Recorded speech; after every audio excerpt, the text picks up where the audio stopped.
Bore da, croeso I Glwb Clyd, welcome to Cozy Club. I'm here with Mr. Bear today to read a new story to you. This is Kind Mr. Bear by Steve Smallman. Are you sitting cozy? Mr. Bear was very kind. When anyone met him walking in the woods, he would raise his hat and say, Bore da, good morning, and smile his warm, crinkly smile. He was always happy to help. Show me your warm, crinkly smiles.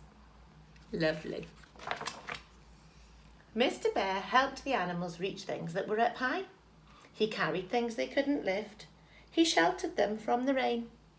And he tidied up after parties when everyone else was heading home. He never made a fuss about helping anyone. He just got on with it. But because Mr. Bear had been in the forest for as long as anyone could remember, the animals started to take his help for granted. Nobody even remembered to say thank you anymore. Mr. Bear got very tired and a little bit sad. Don't really blame him, do you? And then he got ill. His nose was runny, his head ached, and he was very cold. His fire had gone out. But he was too poorly to fetch firewood. Mr. Bear lay on his bed in his cave all alone, and for a long time nobody seemed to care. Oh, poor Mr. Bear. A tree had fallen onto Mr. Badger's garden. Can you move this tree, Mr. Bear? He asked. But Mr. Bear wasn't there. Squirrel had collected a big sack full of nuts, but it was too heavy to lift up to his treetop house. Lift these nuts up, Mr. Bear, called Squirrel. But Mr. Bear wasn't there. Where was Mr. Bear? Yeah, that's right, in the bear cave, in his bed, feeling poorly. A family of mice were caught out in the rain. Mr. Bear, we're getting wet, they cried. But Mr. Bear, that's right, he wasn't there. Grumbled Mrs. Mouse. I am wet through. Where's that bear when we need him? They squelched home, feeling very grumpy. But the smallest mouse was worried. She hurried off to Mr. Bear's cave and found him looking pale and ill and shivering with cold. Ooh, can you shiver with cold? Oh dear, she gasped. Are you all right? Not really, my dear, but thank you for asking, whispered Mr. Bear. There he is. Oh, poor Mr. Bear. He does look poorly.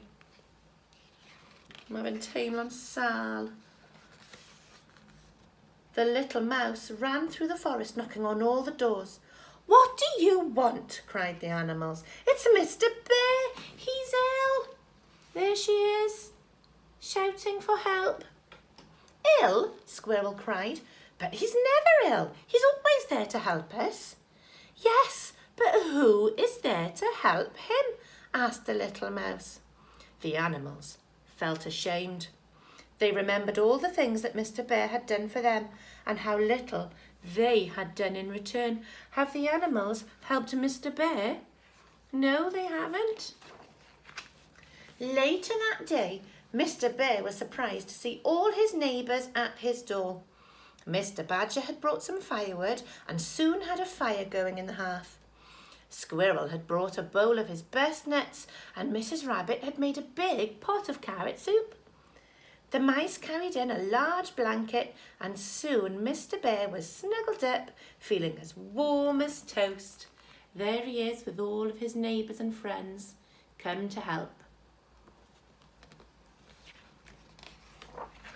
The animals took it in turns to sit with Mr. Bear and they looked after him until he was feeling better. Does he look much better there, boys and girls? Oh, he does. He's looking much happier.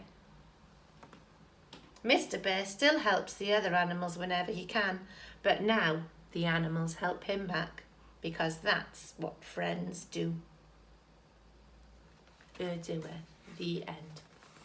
All of us in Plas Creek Nursery are all brilliant helpers and all great friends. You can help my poor Mr. Bear to feel better by exploring some materials and choosing the best one that would make a cosy, snuggly blanket to make him feel better. Why don't you cozy up underneath a snuggly blanket and see how it makes you feel? I'm going to say bye, Mr. Bear. Hwyl fawr.